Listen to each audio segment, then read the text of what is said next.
Kamala Harris attacks Trump over fear and hate at first rally.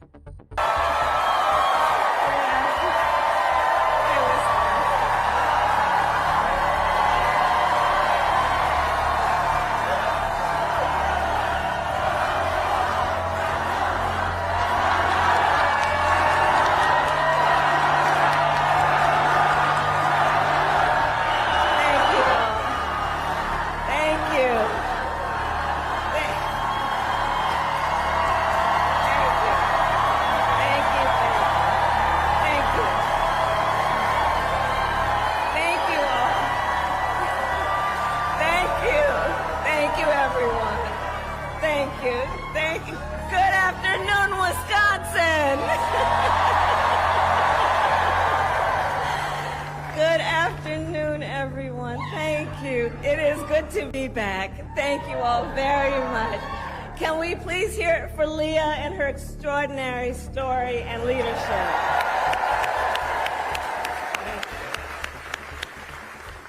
And I do believe our teachers do God's work. They teach other people's children, and God knows we don't pay them enough.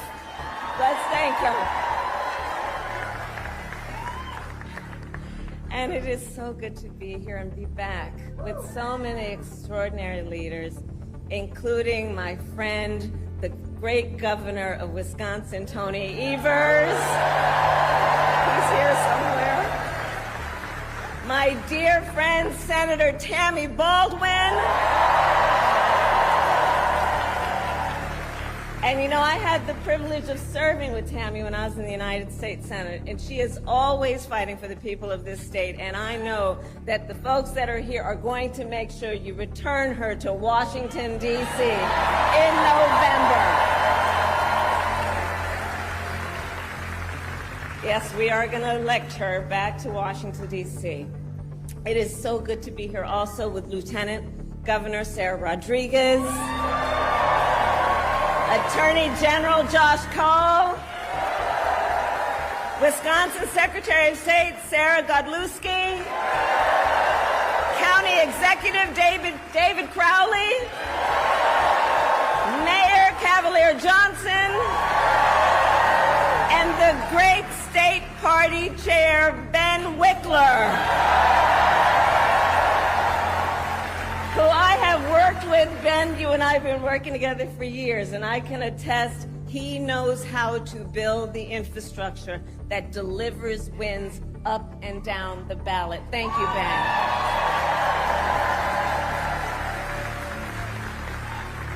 So it is good to be back in Wisconsin, and it is great to be in Milwaukee. As many of you know, our state campaign headquarters are in this city. Yes, and that there is a reason for that. The path to the White House goes through Wisconsin. Yes, it does. And to win in Wisconsin, we are counting on you right here in Milwaukee. And you all helped us win in 2020. And in 2024, we will win again. Yes, we will. So, Milwaukee, I want to start by saying a few words, and I could really speak at length, but a few words about our incredible President Joe Biden.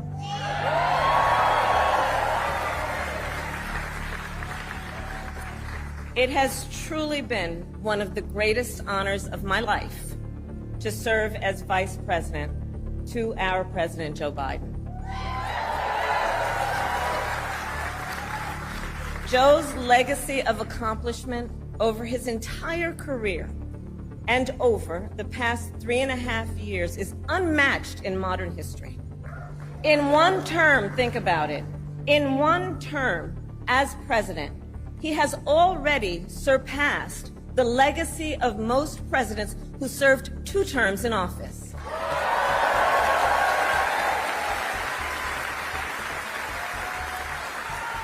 And I know we are all deeply, deeply grateful for his continuing service to our nation. And it is my great honor to have Joe Biden's endorsement in this race.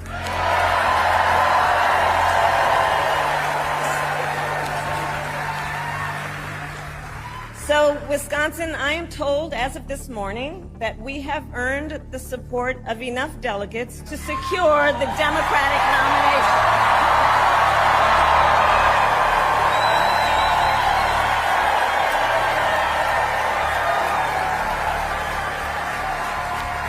And I am so very honored, and I pledge to you I will spend the coming weeks continuing to unite our party so that we are ready to win in November.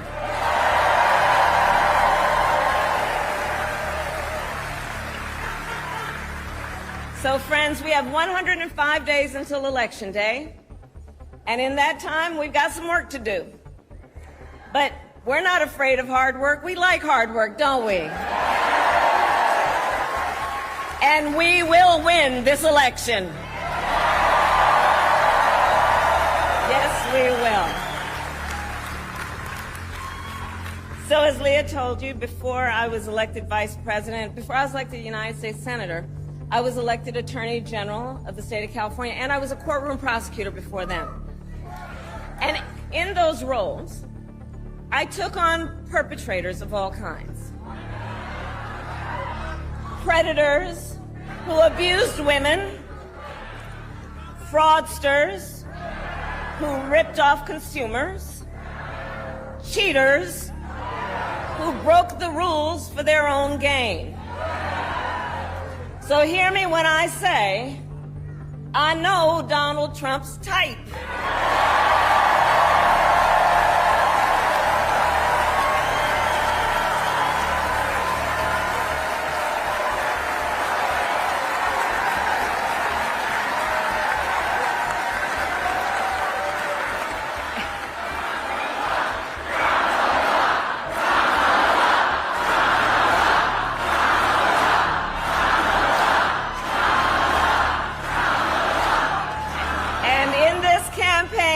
I promise you, I will proudly put my record against his any day of the week.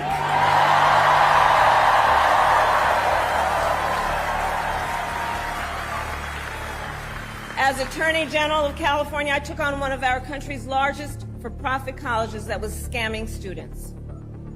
Donald Trump ran a for-profit college that scammed students. As a prosecutor, I specialized in cases involving sexual abuse. Well, Trump was found liable for committing sexual abuse.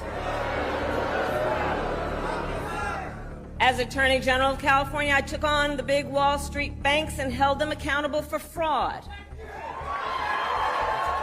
Donald Trump was just found guilty of fraud on 34 counts.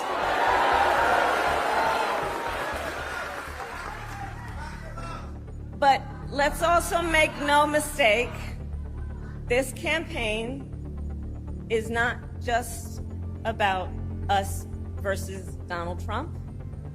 This campaign is about who we fight for.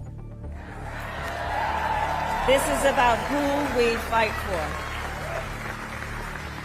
Just look at how we are running our campaigns. So Donald Trump is relying on support from billionaires and big corporations. And he is trading access in exchange for campaign contributions. A couple months ago, you all saw that a couple months ago at Mar-a-Lago, he literally promised big oil companies, big oil lobbyists, he would do their bidding for $1 billion in campaign donations. On the other hand, we are running a people-powered campaign.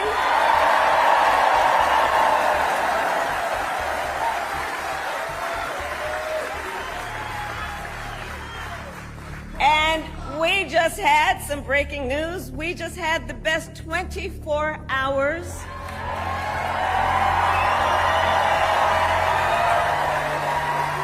of grassroots fundraising in presidential campaign history.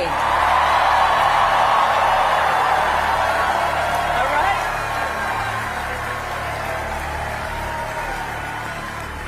And because we are a people-powered campaign, that is how you know we will be a people-first presidency. And Wisconsin, this campaign is also about two different visions for our nation. One, where we are focused on the future. The other, focused on the past. We believe in a future where every person has the opportunity not just to get by, but to get ahead.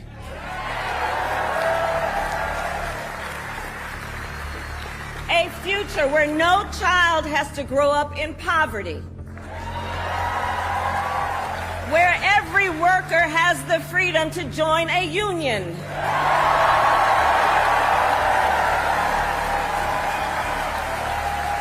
Where every person has affordable health care,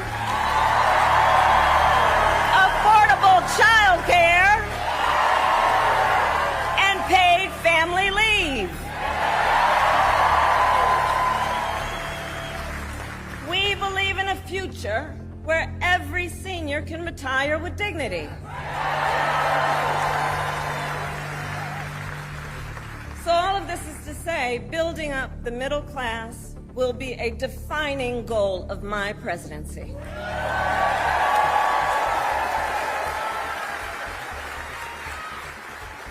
Because here's the thing we all here, Wisconsin, know. When our middle class is strong, America is strong.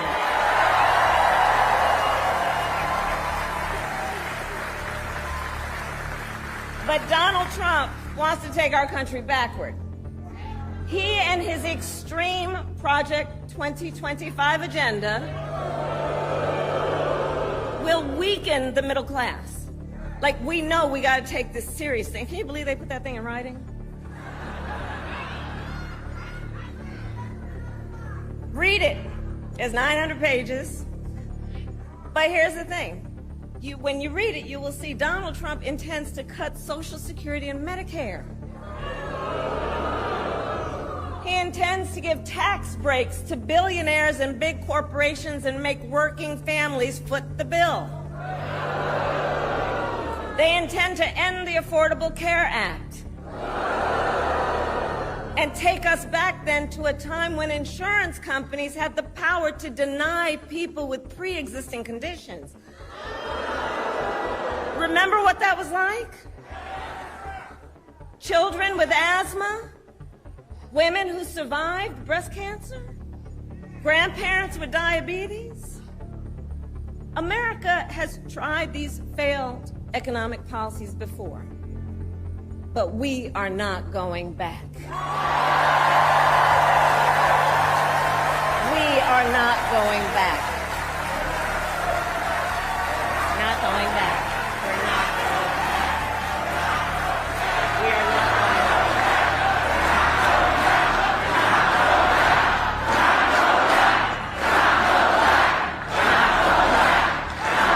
And I'll tell you why we're not going back. Because ours is a fight for the future.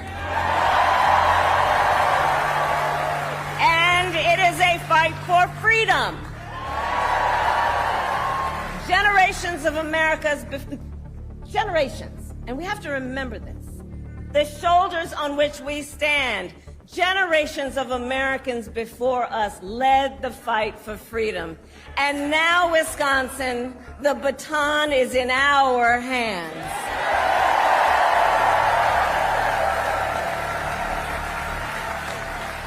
We, who believe in the sacred freedom to vote, will make sure every American has the ability to cast their ballot and have it counted. We, who believe that every person in our nation who should have the freedom to live safe from the terror of gun violence, will finally pass red flag laws, universal background checks, and an assault weapons ban.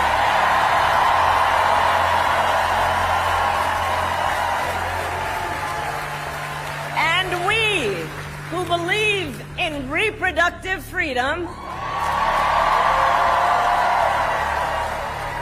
will stop Donald Trump's extreme abortion bans because we trust women to make decisions about their own body and not have their government tell them what to do.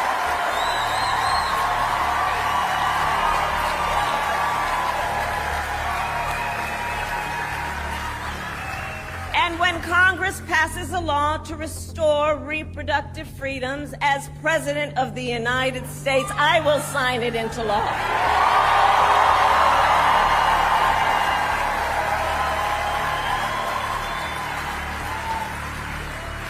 So, Wisconsin, ultimately in this election, we each face a question.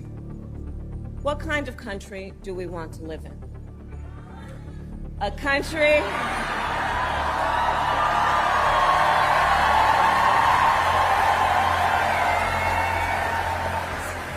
to your point, do we want to live in a country of freedom, compassion, and rule of law, or a country of chaos, fear, and hate? And here's the beauty of this moment. We each have the power to answer that question. The power is with the people. We each have the power to answer that question. And in the next 105 days, then we have work to do. We have doors to knock on. We have phone calls to make. We have voters to register. And we have an election to win.